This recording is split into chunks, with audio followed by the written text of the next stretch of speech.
Hey everyone, this is Christof, And this is Robin. And Luke. and you're about to listen to the final episode of Internal Affairs. This is the first of our special edition episodes. This was certainly one of my favorites that we had put out close to 15 years ago, and this is part five, the finale of what happens to Celeste Harris of door number 20. Yeah, I hope everyone's enjoyed listening to Internal Affairs. If you've been listening to our intros at the beginning of each episode, you know this kind of we've opened the vault to pull this episode out from 15 years ago. We originally, when we made this episode, it was intended as one sort of big feature-length standalone story, so it wasn't broken up into parts like you've been listening to it now. And we took a look at it and said, you know what? Why don't we turn this into a mini-series for everyone who's been listening in the podcast feed? And I'm surprised at how well it worked as kind of a mini season of in the Leviathan universe. If you are curious to listen to it as it was originally intended as one episode, it's still available that way, ad-free on our Patreon. But it's also, I think, worked really well as a series. So I hope everyone enjoyed it as much as we enjoyed listening to it again. Yeah, and here in part five, if you've been listening, this is kind of a little bit less of an action-packed installment. This is more of kind of the story sort of resolves itself, and we get some I think really strong acting performances from our cast. And I was reminded listening to this that this is actually thinking back to 15 long years ago. I believe, and we were talking about this before we recorded. I think this is the first Leviathan Chronicles project where I was the sole composer of the score. That is so amazing. Like it's hard to imagine you not doing everything all the time, but Yeah. we had, yeah, I mean, this is And thinking back, yeah, I'm pretty sure, yeah, I had moved to Austin from New York like not too long before this, and you guys reached out and said, "Hey, you want to take a stab at this?" And I was like, you know what, I'm working one day a week at a Mexican restaurant in downtown Austin. It's time on my hands, so why don't I do it?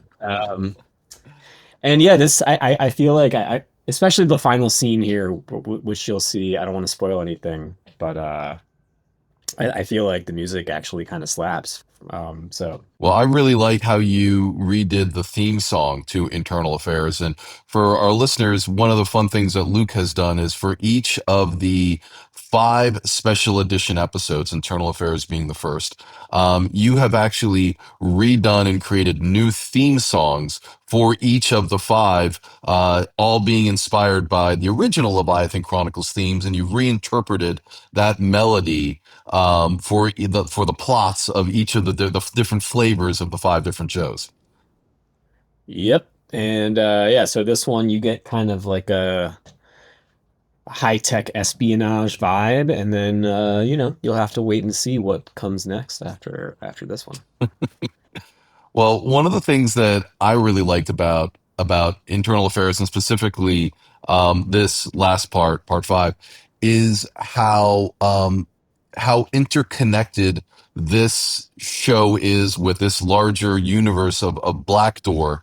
And we were going to use this episode really as a launching point to do another audio drama series called The Black Door Files. And we're still trying to figure out if we want to do it through audio or through a series of short stories. But there were a lot of threads in here that we were looking to pull and are going to pull to expand the universe further. And that was always the intention with the special edition episodes, to take a deeper dive into specific subjects and specific characters within the Leviathan universe. And I think there's a lot of kind of templates that get created in this episode that really informed a lot of what we did after that. So we won't keep you waiting much longer. Do want to let you know that even though Internal Affairs is ending, we are still going to continue releasing things every week. We will continue going back into the Leviathan Vault to bring you some old episodes that aren't currently in the podcast feed. And so next week, we will be starting a new miniseries with The Rogue Plague, which is an origin story of Harlequin and his relationship with Evangeline, as well as an origin story for everyone's favorite immortal bartender, Angus McKay. So you have that to look forward to next week. But for now, let's sit back and enjoy Internal Affairs Part 5. Good joy. Enjoy. Internal Affairs. A Leviathan Chronicles story.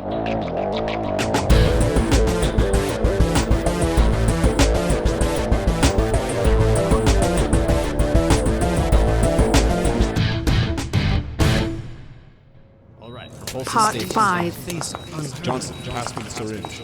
The first thing Celeste remembered was the medical team rushing in and injecting her with powerful antibiotics and putting her on a steroid drip. They whisked her onto a massive, fairly rotodyne FB-10, a huge auto-gyro aircraft that resembled the fuselage of a small jet with one single immense rotor on top.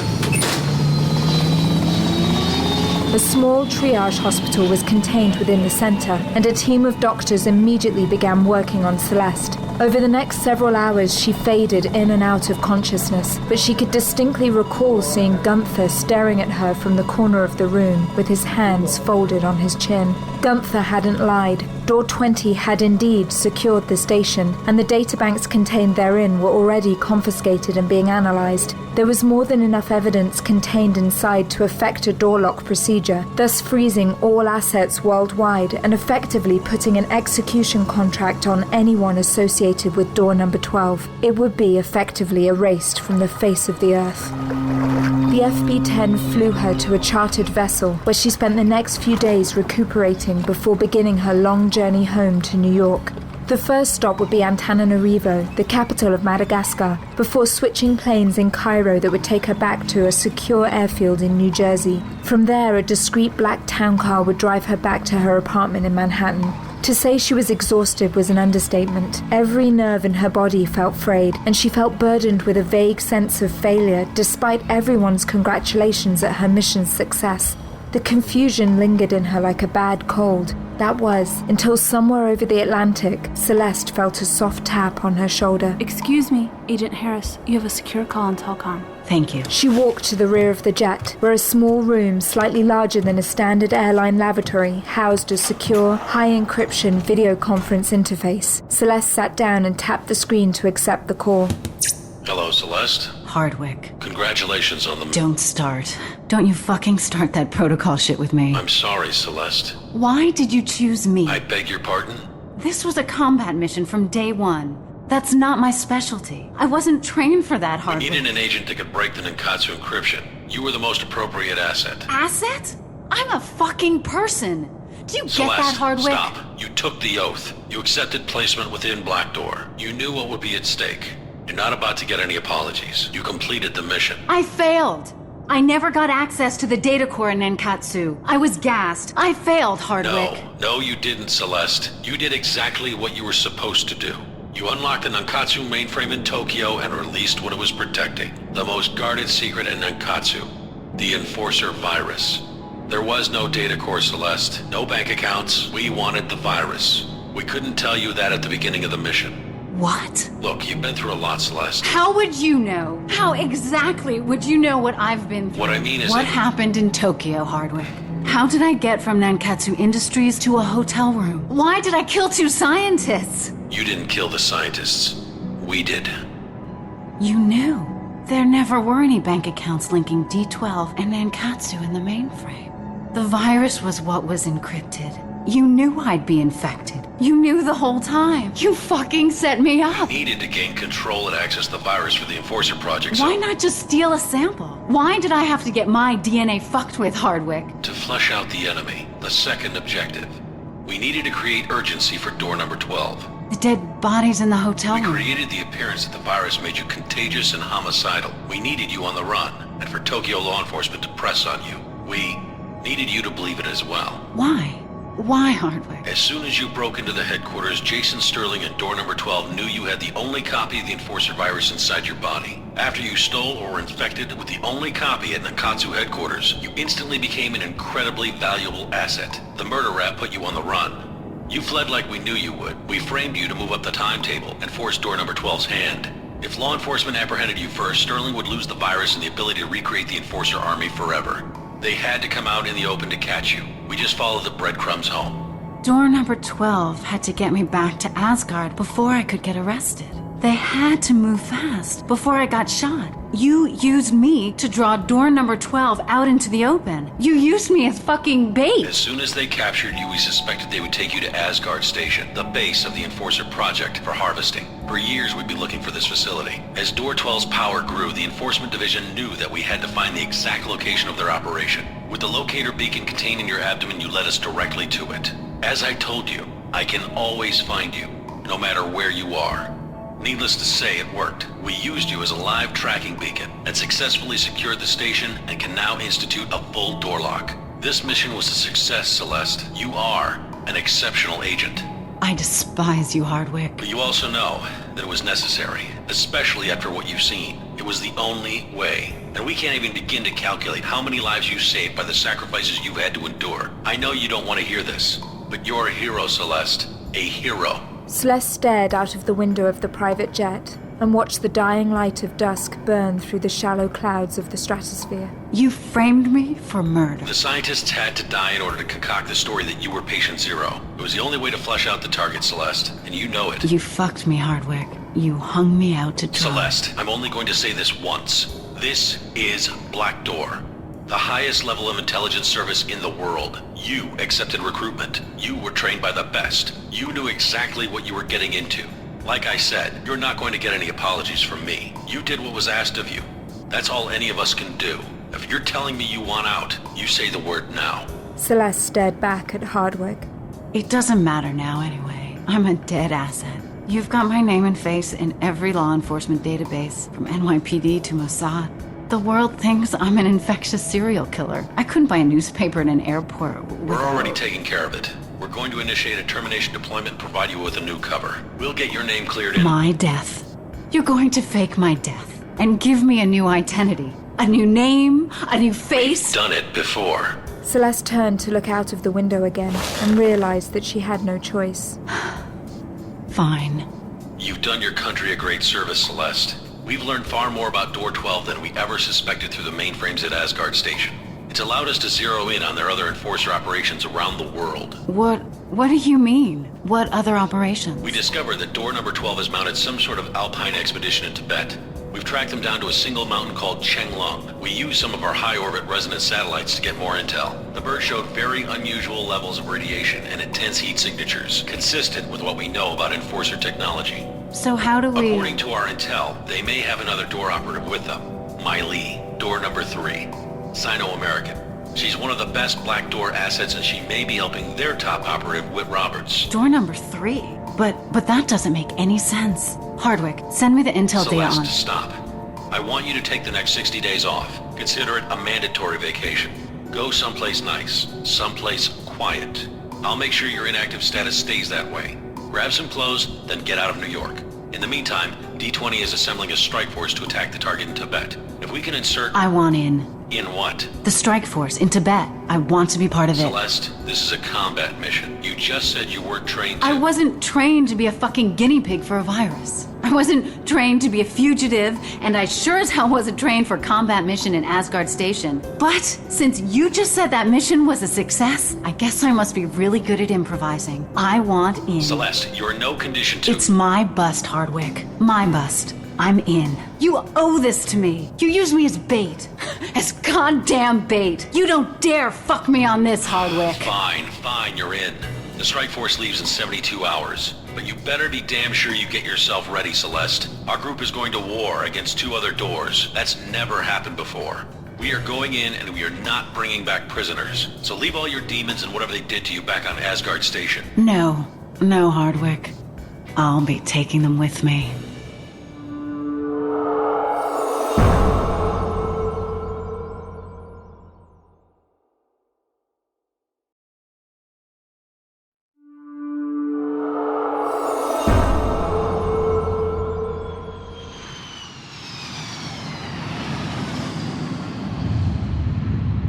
Celeste's flight back from Cairo had been delayed by air traffic around Teterboro. She landed just past 1 in the morning, which meant the George Washington Bridge would be mostly clear of delays.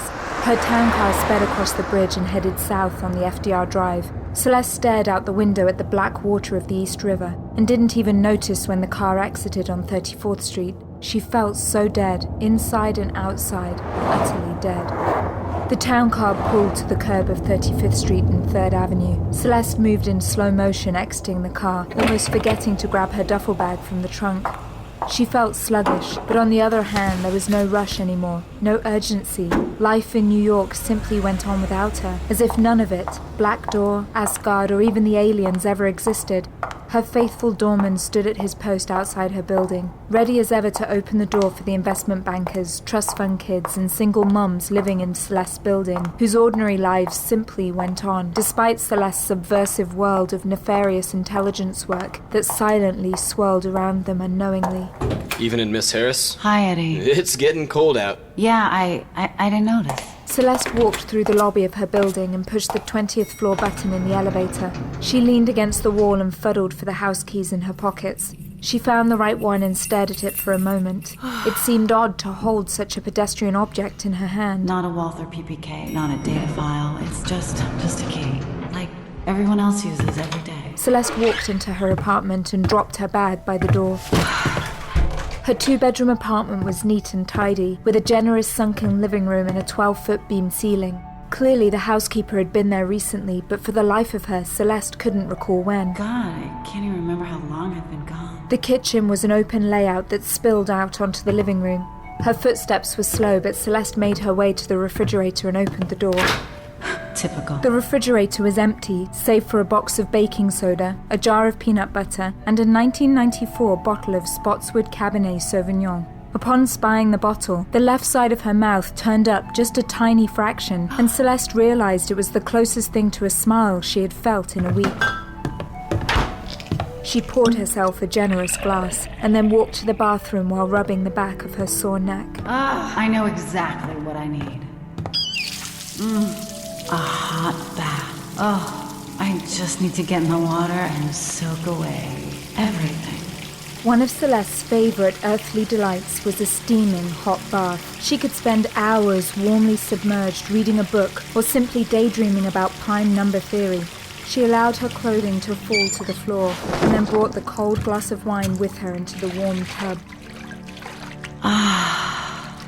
The hot water felt good. So good. Good enough that Celeste began to laugh out loud as the heat penetrated her punished muscles. It felt so good to laugh. And then suddenly, without understanding why, she began to cry.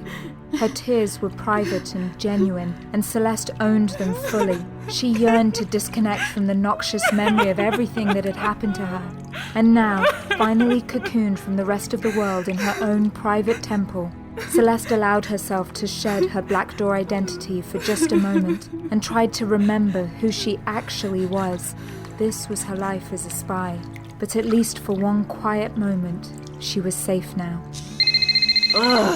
Celeste stirred from her relaxed state in the water and wrinkled her nose in confusion. She distinctly remembered putting her phone on vibrate, so the ring took her by surprise. She reached over to her pile of clothes on the floor and dug her cell phone from the pocket of her jeans. She pressed the call button. Hello, Samantha. Owen? Oh my God, Owen! How are you, baby? I really missed you. I missed you so much. I know. I've been really, really hard to get a hold of, but I'm back in town now. It's okay, Sam. Seriously, don't worry about it. Talk to me, Owen. How are you? What's going on? I'm okay. Sort of.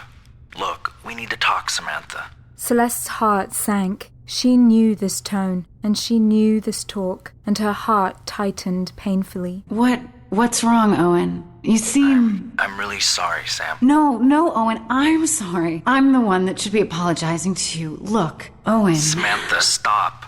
There's someone here. Hello, Samantha. Or is it Agent Celeste Harris? No. Do you know who I am? You're Jason Sterling, Door Chief number 12. I am also the one whose station you raided, whose years of work you destroyed, whose people you killed, whose experiments you ruined. You knew damn well those experiments were a violation of Black Door Code and every form of human rights. You started this when your people opened fire in Sanctuary. You just thought that no law applied to you. You don't even know what you've done. How much danger you put this country in. If it wasn't me, then another agent might. I imagine that you think this call might be one of negotiation. I beg your pardon. Negotiation You know, when I tell you that I'm holding a small buzzsaw against your young Owen's chest here, when I tell you that just a little more pressure from my finger would cause the saw to slice right through his skin and rib cage, that your little pet here will die a most unpleasant death. Unless, of course, you tell me some detail that you think... I won't tell you anything. No, of course you won't tell me anything. That's because there's nothing I need to know. That's not the reason for this call. This call is to tell you that there's nothing I want from you, and that there's nothing you can do to stop this. No! No! Stop! It's not easy for me to leave the confines of Acheron, but in this case, I was willing to make an exception. You bastard! You fucking demon, I'll kill you! He had nothing to do with any of this. And to be perfectly clear, Never. this is only the beginning. I will make sure that you are alone for the rest of your natural life. You're already an outlaw in every civilized country in the world. You'll never be able to have a job, a family, or walk through the streets without fear that the local law enforcement will throw you into some black ops prison. Black Door will clear my name. They'll make sure that my Maybe they will, maybe they won't. But I can tell you this for sure. You will never be able to have anyone close to you again. If I ever see you having more than 2 conversations with someone, they'll die. They'll die in horrible ways that will weigh on you like an endless burden you can never shake.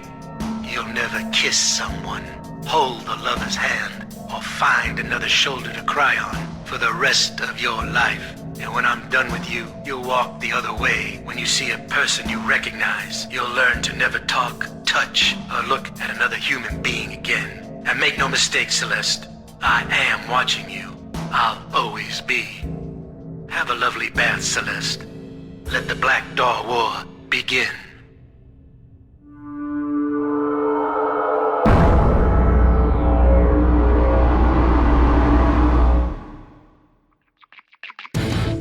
You have been listening to Internal Affairs, a Leviathan Chronicles story.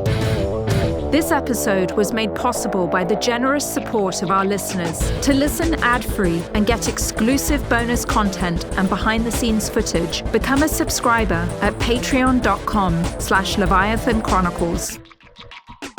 Internal Affairs was written by Christof Laputka, directed by Nobi Nakanishi, produced by Robin Shaw, executive produced by Amish Jani, original music by Luke Allen, sound design and editing by Luke Allen and Robin Shaw. Starring Amanda Lichtenberg as Celeste Harris, Monte Bratten as Gunther Klein, Eric Dieter as Door Chief Hardwick, Adam Royce Sonnet as Owen, John Freda as Jason Sterling, and Samantha Parker as the narrator. For a full cast list and to learn more about our other audio productions, go to leviathanaudioproductions.com or follow us on social media. Thank you for supporting Leviathan Audio, and thank you for listening.